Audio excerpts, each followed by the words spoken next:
America का north Carolina state. तारीख थी 20 मार्च, साल था 2000। एक मैकडोनल्ड स्टोर में जब रोज की तरह वो टाइम पर खुलता है और जब उसके बाद एक एक करके उसमें एम्प्लॉय जाना शुरू करते हैं, कुछ ही देर में कुछ कस्टमर भी वहां जाते हैं और खाने का ऑर्डर देते हैं। लेकिन उन सभी एम्प्लॉयज को ये नहीं पता था कि उस मैकडोनल्ड की शॉप में ऑलरेडी एक चोर था जो पहले से वहीं पर मौजूद था और उसने मास्क पहना हुआ था। तो आखिर क्या थी इस केस की स्टोरी और कैसे एक शातिर चोर ने एक के बाद एक स्टोर में चोरी को अंजाम दिया, वहां पे रखा सारा कैश चोरी कर लिया। उसके बाद जब वो जेल गया तो किस तरीके से हैरतअंगेज प्लानिंग बनाकर वो जेल से भी भाग गया और उसके बाद फिर से उसने चोरी करना स्टार्ट कर दिया। Let's start this case.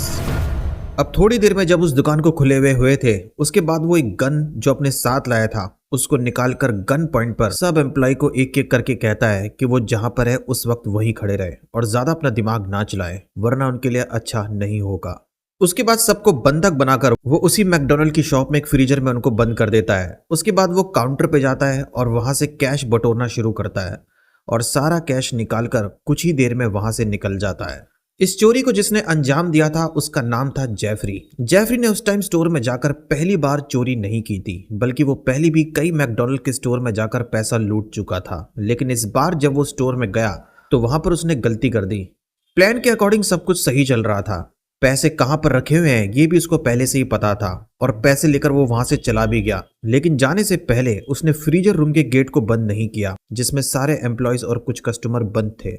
उसके चोरी करने का फॉर्मूला हर बार वही होता था। रात के टाइम जिस मैकडोनल्ड स्टोर में उसको चोरी करनी होती थी वो पहले से ही डिसाइड करता था कि उसको किस टाइम वहां जाना है। वहां पहुंचने के बाद वो छुपकर एम्प्लॉयज का वेट करता और जब एम्प्लॉयज अंदर जाते तो उनको गन पॉइंट पर उनको धमकाता और इस स्टोर में जहां सारा कैश रखा हुआ होता था वो उस बॉक्स की चाबी उनसे लेता और तिजोरी को खोलकर सारा कैश बटोर कर वहां से निकल जाता। और वो सिर्फ चोरी करने के लिए ज्यादातर मैकडोनल्ड स्टोर इसलिए जाता था क्योंकि कंपनी पॉलिसी के हिसाब से जितने भी मैकडोनल्ड के स्टोर होते थे उनका डिजाइन सेम होता था और इन डिजाइन के बारे में उसको पहले से ही पता होता था, जिससे उसको स्टोर के रूट को समझने में कोई प्रॉब्लम नहीं होती थी और जल्द से जल्द वो पैसे लूट कर वहां से चला जाता। तो 20 मार्च साल 2000 में जब इस स्टोर में पैसे चुराने के बाद वो भाग गया था, उसके बाद बहुत कम टाइम में इस रूम में एम्प्लॉयज बाहर निकले और उन्होंने फोन करके पुलिस डिपार्टमेंट को खबर दी कि उनके स्टोर में एक चोर ने सारा कैश चोरी कर लिया है और कुछ ही देर पहले वो वहां से निकला है।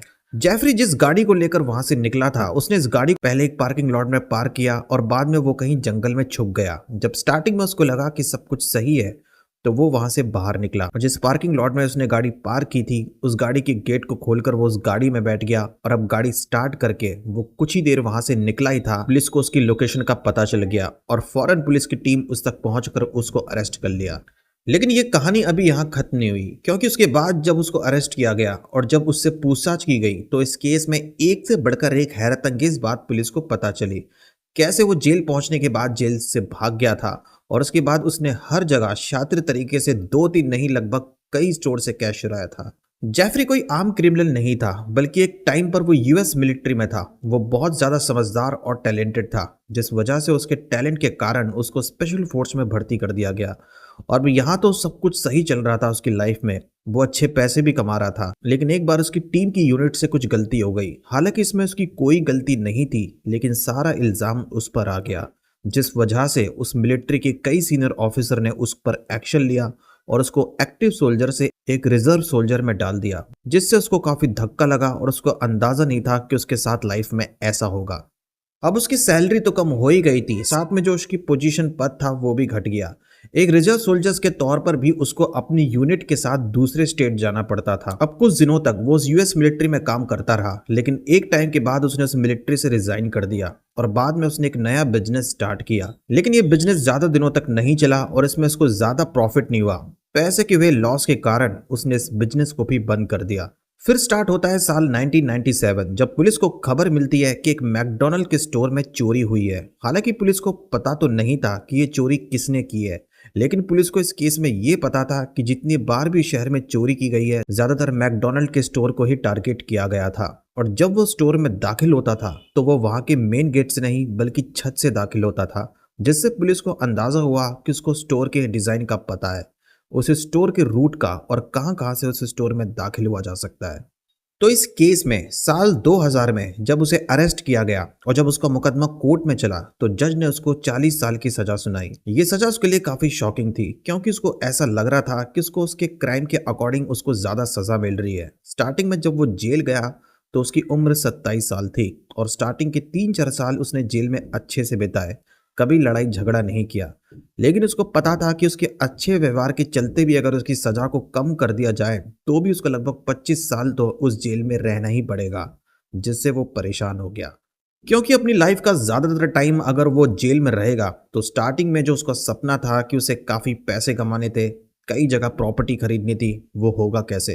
स्टार्टिंग में न्यू बिजनेस उसने स्टार्ट किया था लेकिन वो सक्सेस हुआ नहीं। लेकिन बाद में जो उसने एक के बाद एक चोरी को अंजाम दिया था उसने उससे बहुत ज्यादा कमाई की थी और उस चोरी से चुराए गए पैसे को उसने एक जगह पर छुपा भी रखा था। तो फिर उसने जेल से भागने का सोचा, लेकिन कैसे? क्योंकि जेल से भागना कोई आसान काम तो होता नहीं, इसके लिए काफी दिनों की प्लानिंग करनी पड़ती है जिसमें पकड़े जाने की चांस कम हो। स्टार्टिंग में उसने कई बार प्लान बनाया लेकिन वो एक ऐसा प्लान बनाना चाहता था जिससे वो कम टाइम में उस जेल से निकल जाए और स्टार्टिंग में कई वक्त तक जेल अथॉरिटी को पता ना चले। जिस जेल में वो था वहां पर वर्कशॉप भी था जहां पर कई लकड़ियां वहां रखी जाती थी और टाइम टाइम पर वहां पर एक एम्प्लॉय ट्रक में लकड़ी रखकर वहां डिलीवर करने के लिए भी जाता था। उसके बाद वो एम्प्लॉय जेल अथॉरिटी से परमिशन लेने के बाद उन लकड़ियों को उस वर्कशॉप में रख देता। जब जेफरी ने जेल की स्टडी करना स्टार्ट किया तो सबकी टाइमिंग पता करने की उसने कोशिश की, कब कब ट्रक उस वर्कशॉप में जाता है और इसी दौरान सिक्योरिटी गार्ड की जेल में कितनी शिफ्ट होती है और कब कब कोई दूसरे सिक्योरिटी गार्ड उस वर्कशॉप में ड्यूटी करता है। उसके बाद उसने उस ट्रक को भी चेक किया जिसमें लकड़ी रखकर ऑर्डर दिया जाता था। तो वर्कशॉप में उसे काम करने के लिए जब भेजा गया और उसे पता था कि उसके पास कुछ ही टाइम है प्लानिंग बनाने का, इसलिए जब वहां पर एक टाइम के बाद वो ट्रक पहुंचा तो उसने ट्रक को चेक किया। उसे पता चला कि इस ट्रक के अंदर ऐसी कोई जगह नहीं है जहां वो छुपकर उस ट्रक से वहां से बाहर निकल सके। तो उसको लगा कि अब शायद उसका प्लान चौपट हो जाए, लेकिन फिर उसने दोबारा भागने का सोचा और एक बार उसने ट्रक के नीचे जाकर चेक किया। पता चला कि ट्रक के नीचे 2 आयरन रॉड थी, उन दोनों रॉडों के बीच कितनी डिस्टेंस है उसने ये पता किया और अब उसको अगला काम करना था। उसके बाद जब वो उस जेल की वर्कशॉप में काम करता तो उसने एक लकड़ी के फट्टे को उसी साइज में काटना शुरू कर दिया जिससे वो एक बेड बन जाए और फिर उसको उसने ब्लैक पेंट कर दिया। तो अब उसको उस जेल से निकलना था, लेकिन अचानक उसने जेल से भागने की कोशिश नहीं की। प्लान उसका तो तैयार था लेकिन अभी भी उसको सही टाइम का इंतजार था। काफी दिन बीत गए और वो सही दिन भागने का तब आया जब बहुत तेज बारिश हो रही थी, बहुत आवाज थी और वर्कशॉप के काम को भी उस दिन जल्दी जल्दी खत्म किया जा रहा था। उसके बाद जब वो ट्रक उस वर्कशॉप में आया, जब उसे पता लगा तो स्टार्टिंग में जेल में जो उसे काम दिया गया था वो वर्कशॉप में उसने किया और उस ट्रक के जाने से लगभग 5 मिनट पहले वो गार्ड से बचते हुए उस ट्रक के नीचे चला गया और 2 आयरन की जो रॉड थी उन पर लकड़ी के फट्टे को फिट कर दिया और उस पर लेट गया।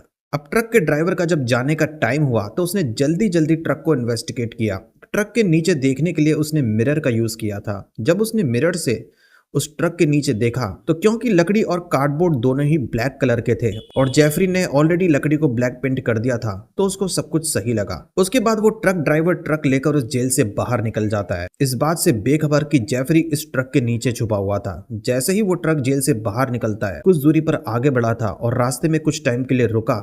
जेफरी उस ट्रक से निकला और वहां से भाग गया।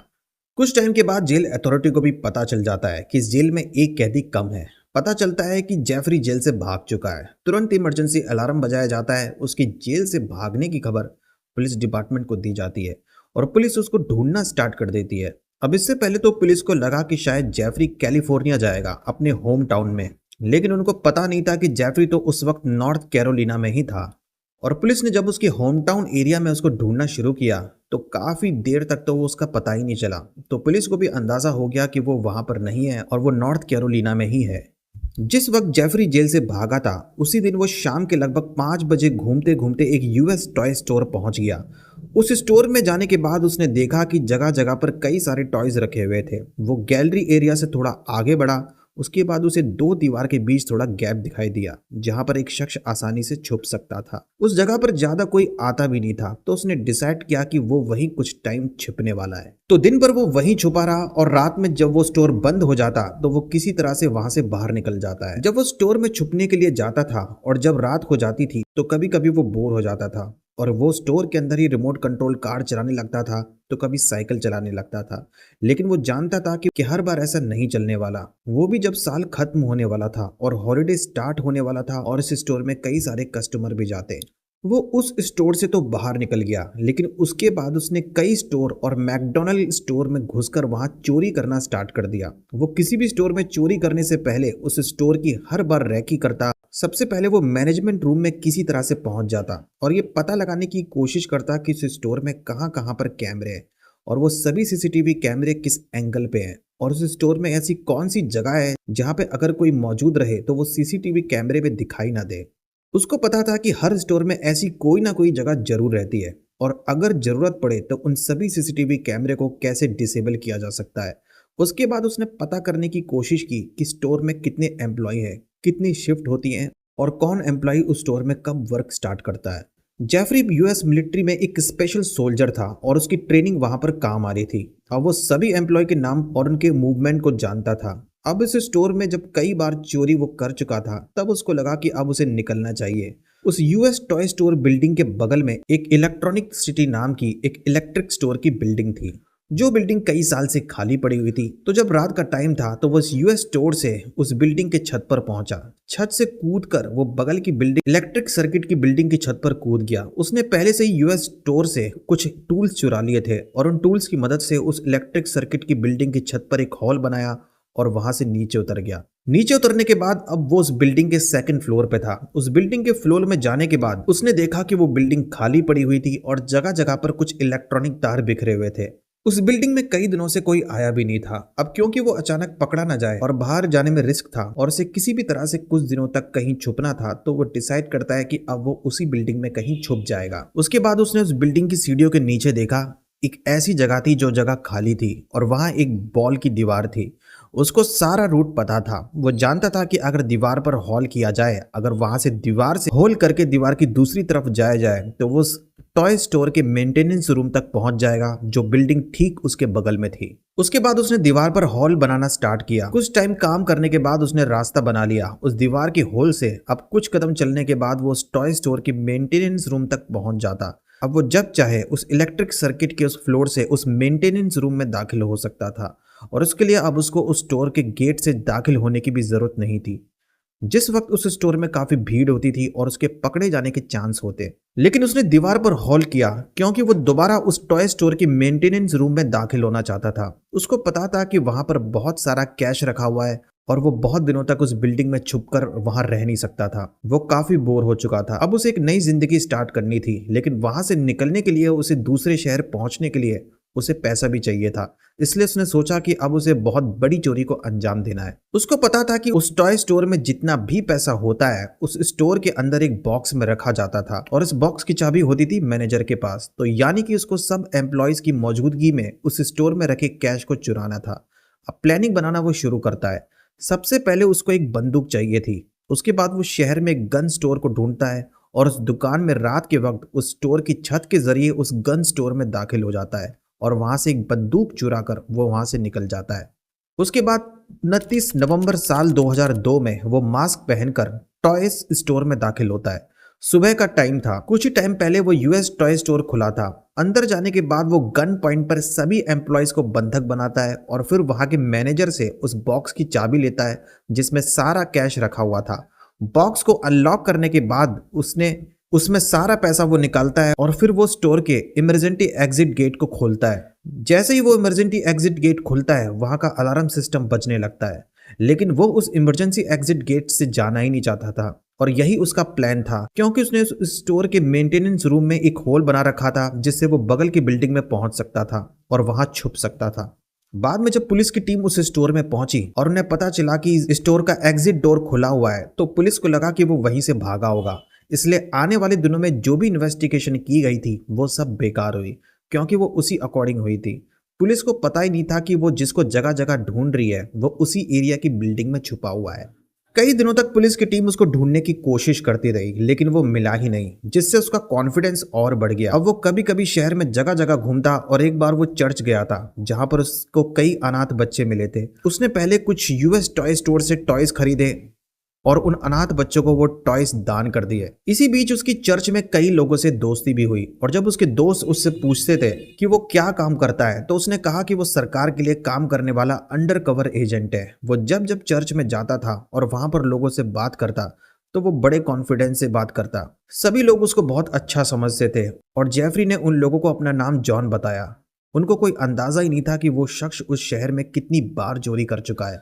जेफरी कई दिनों तक उस सर्किट सिटी की बिल्डिंग में छुप कर रहा, लेकिन वो अपनी लाइफस्टाइल से बोर हो चुका था। अब वो किसी और शहर जाना चाहता था और बिना किसी डर के शांति से जिंदगी जीना चाहता था और बाद में शायद वो किसी बड़ी चोरी को अंजाम ना दे। लेकिन दोबारा नई लाइफस्टाइल शुरू करने के लिए उसने फिर वही गलती की और इस बार जब वो स्टोर में चोरी करने के लिए गया तो उसका ओवर कॉन्फिडेंस उस पर भारी पड़ गया। सुबह सुबह वो गन लेकर और मास्क पहनकर एक स्टोर में दाखिल होता है। वहां गन पॉइंट पर धमकी देते हुए सभी एम्प्लॉयज को डराता है और उनको बोलता है कि जितना भी कैश उस स्टोर में मौजूद है वो सभी इकट्ठा करके एक बैग में रख दे और वो बैग उसको दे दे। लेकिन इस बार उसकी प्लानिंग पहले की तरह इतनी अच्छी नहीं थी। उसको ये पता ही नहीं था कि इस बार स्टोर में सभी एम्प्लॉयज एक जगह इकट्ठे नहीं थे। और जब वो यूएस स्टोर में घुसा और जब उसे अंदाजा हुआ कि कुछ एम्प्लॉयज उस स्टोर में कहीं और भी मौजूद है और पता लगने पर भी जब वो पुलिस को कॉल करते हैं तब वो वहां से भाग गया। लेकिन इस बार उसने इमरजेंसी एग्जिट डोर को ओपन नहीं किया, जिस वजह से इमरजेंसी अलार्म नहीं बजा और जब पुलिस की टीम उस स्टोर में दाखिल हुई तो एम्प्लॉयज ने उनसे कहा कि वो चोर अभी भी उस स्टोर में कहीं छुपा हुआ है। और उसके बाद पुलिस उस स्टोर के हर एरिया को चेक करने लगती है और बाद में जब पुलिस की टीम उस स्टोर के मेंटेनेंस रूम में दाखिल होती है तो उनको जेफरी द्वारा बनाया गया वो होल दिखाई देता है। उस होल से होकर जब पुलिस सर्किट सिटी बिल्डिंग पहुंची तो वहां जाकर देखा कि जेफरी ने तो वहां पर नई दुनिया ही बना रखी है। वहां पर उसके काम की सारी चीजें रखी हुई थी और वहां कुछ टॉयज भी रखे हुए थे। जब जेफरी बोर होता था तो उनसे खेलता था। हालांकि पुलिस को उस बिल्डिंग में जेफरी नहीं मिला क्योंकि वो ऑलरेडी वहां से भाग चुका था। लेकिन पुलिस को उस बिल्डिंग में जेफरी के फिंगरप्रिंट मिले थे और बाद में जब उन फिंगरप्रिंट्स को क्राइम रिकॉर्ड में चेक किया तो पुलिस को पता चला कि ये तो जेफरी है, वही क्रिमिनल जो काफी टाइम पहले जेल से भागा था। पुलिस ने शहर में जगह जगह उसकी तस्वीर छाप दी और लोगों से रिक्वेस्ट की कि जैसे ही किसी को पता चले तो वो तुरंत पुलिस डिपार्टमेंट को उसकी खबर करे। चर्च में जो उसके दोस्त थे उन्हीं दोस्तों ने उसको पहचान लिया। वो भी हैरान रह गए जब उनको पता चला कि उसका नाम जॉन नहीं बल्कि जेफरी है और वो कोई सरकार के लिए अंडर एजेंट का काम नहीं करता। अब दोबारा ये न्यूज कुछ टाइम के बाद काफी पॉपुलर हो जाती है। हर न्यूज़पेपर के फ्रंट पेज पर जेफरी की न्यूज छपी हुई थी और हर न्यूज़पेपर पर उसकी फोटो भी छाप दी गई थी। अब जेफरी को भी समझ आ गया था कि उसे शहर में रहना उसके लिए काफी खतरनाक हो सकता है। पुलिस की टीम जगह जगह पर उसको ढूंढ रही है और कभी भी वो अरेस्ट हो सकता है, इसलिए वो शहर से भागने की कोशिश करता है। लेकिन इस बार हर बार की तरह उसकी किस्मत अच्छी नहीं होती। पुलिस ने शहर में जगह जगह नाकाबंदी कर दी जिससे वो जल्द से जल्द भाग ही नहीं पाया और पुलिस उस तक पहुंच गई और उसको अरेस्ट कर लिया। और अब जेफरी दोबारा जेल पहुंच चुका था। पहले जब वो उस जेल से भागा था तो उसके बाद उसने 7 महीने आजादी की जिंदगी जी और पहले उसको 40 साल की सजा हुई थी, लेकिन इस बार इसकी सजा को बढ़ाकर 45 साल कर दिया गया। और इस बार जेफरी को जिस जेल भेजा गया था वहां से भाग पाना मुश्किल नहीं नामुमकिन ही था। और जेफरी ने भी उस जेल में जाने के बाद दोबारा उस जेल से भागने की कोशिश नहीं की क्योंकि उसको भी पता था कि वो जेल से भाग नहीं पाएगा और अगर जेल से भागते वक्त वो पकड़ा गया तो इस बार उसकी सजा को और भी ज्यादा बढ़ा दिया जाएगा। लेकिन बाद में कई लोगों को खबर पता चली उस हाई सिक्योरिटी जेल में जाने के बाद भी जेफरी ने 2-3 बार उस जेल से भागने की कोशिश की थी, लेकिन वो किसी भी प्लानिंग में सक्सेस नहीं हुआ। और उससे पहले जितने भी कैदी ने वहां से भागने की कोशिश की कोई भी सक्सेस नहीं हो पाया। लेकिन जेफरी की कहानी बाकी क्रिमिनल से अलग इसलिए है क्योंकि वो शुरू से ऐसा नहीं था। वो अपनी जिंदगी में क्राइम करके पैसा कमाना नहीं चाहता था। पहले वो यूएस की मिलिट्री में था और काफी काबिल था जिस वजह से उसको स्पेशल फोर्स की ट्रेनिंग के लिए भी सिलेक्ट किया गया। लेकिन जब दूसरों की गलती की वजह से उसको सजा दी गई तब वो निराश हो गया और उसने क्राइम का रास्ता चुना। लेकिन उसके बाद भी वो सुधर सकता था, लेकिन फिर जज ने उसको 40 साल की सजा सुना दी। अब जेफरी के पास 2 रास्ते थे, या तो वो अपनी बाकी की जिंदगी जेल में बिताए या फिर वहां से भागने की कोशिश करे। उसको पता था कि बाद में अगर वो पकड़ा गया तो उसकी सजा को और ज्यादा बढ़ा दिया जाएगा, लेकिन फिर भी उसने प्लान बनाया और पहली बार जब वो जेल गया था तो वो वहां से भागने में कामयाब हो गया। और भागने के बाद उसने हर बार चालाकी से कई बार चोरी को अंजाम दिया। कई बार वो पुलिस से बचने में कामयाब रहा और 7 महीने तक पुलिस की टीम उस तक पहुंच नहीं पाई। लेकिन हर बार उसकी किस्मत सही नहीं थी। उसने गलती की और जब वो शहर से भागने की कोशिश कर रहा था तो उससे पहले ही पुलिस की टीम ने उस तक पहुंचकर उसको अरेस्ट कर लिया। लेकिन शायद इस केस में पुलिस उस तक नहीं पहुंच पाती अगर पुलिस एली से पूछताछ नहीं करती, जो कि जेफरी की दोस्त थी। जब जेफरी उससे पहले कई बार मिला था तो उसने उसको वही बताया था कि वो सरकार के लिए काम करता है और वो एक अंडरकवर एजेंट है और उसने कई क्राइम केसेस को सॉल्व किया है। लेकिन उसे क्या पता था कि वो खुद एक बहुत बड़ा चोर है और जिसने कई बार चोरी किए गए पैसों को खर्च किया था। पुलिस को जब पता चलता है कि एली जेफरी की दोस्त है तब सबसे पहले वो उसके एड्रेस को सर्च करना स्टार्ट करती है।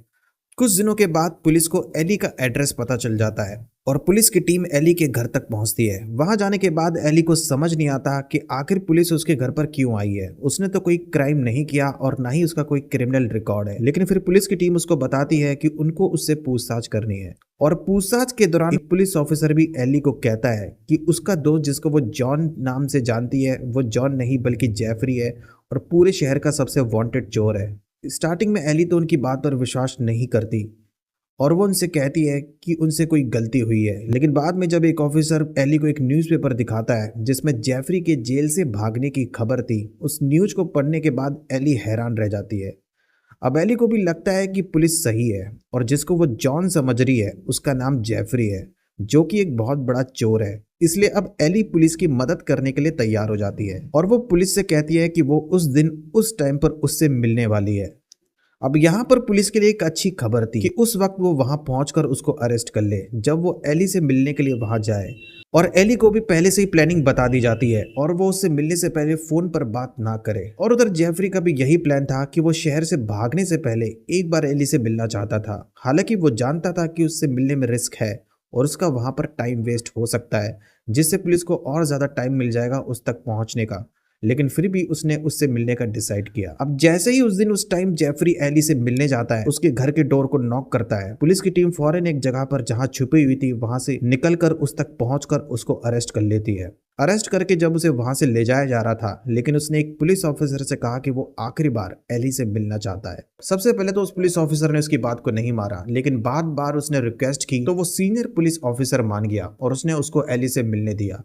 उसके बाद वो एली से मिलता है और उससे माफी मांगता है और फिर वो उसको खुद बताता है कि वो सरकार के लिए काम नहीं करता, वो अंडरकवर एजेंट नहीं है बल्कि वो एक चोर है जिसने शहर में अलग अलग जगह पर कई स्टोर में चोरी की है। हालांकि बाद में वो क्राइम नहीं करना चाहता था, लेकिन उसके क्रिमिनल रिकॉर्ड के कारण उसकी काफी जिंदगी वेस्ट हो गई और वो अब दोबारा जेल पहुंच गया।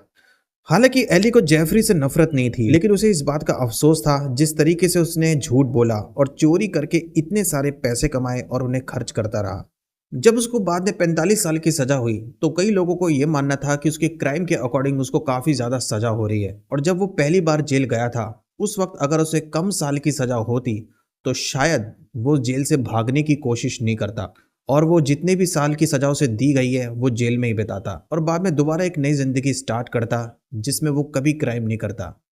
लेकिन सबसे पहले उसे 40 साल की सजा सुनाई गई जिस वजह से वो जेल से भागने पर मजबूर हो गया और उसने जेल से भागने की प्लानिंग बनाई और वो वहां से भाग गया। और स्टार्टिंग में जो उसने कई बार चोरी करके पैसे कमाए थे और उन पैसों को जगह जगह पर छुपा रखा था, पुलिस की टीम ने एक टाइम के बाद वो भी बरामद कर लिया। तो जेफरी पहली बार जेल से भाग तो गया लेकिन उसके सारे पैसे अब खत्म हो चुके थे, इसलिए उसने दोबारा जगह जगह पर चोरी करना स्टार्ट कर दिया और दोबारा उसके ओवर कॉन्फिडेंस की वजह से गलती हो गई। वो एली से मिलने उसके घर पे पहुंचा। हालांकि बाद में जब उसे पता चला कि पुलिस की टीम वहीं पर मौजूद है तो उसने भागने की भी कोशिश की थी, लेकिन फिर भी वो वहां से भाग नहीं पाया क्योंकि पुलिस ने पहले ही काफी प्लानिंग अच्छी कर रखी थी। और जेफरी आज भी यूएस की जेल में है और वहीं पर सजा काट रहा है। तो ये थी यूएस के क्रिमिनल जेफरी की स्टोरी, जो एक टाइम पर यूएस मिलिट्री फोर्स में भी काम कर चुका था। आपको ये स्टोरी कैसी लगी कमेंट में बताना। अगर आपको ये स्टोरी अच्छी लगी तो इस वीडियो को लाइक करना। मिलता हूं मैं आपसे नेक्स्ट वीडियो में। Thank you very much.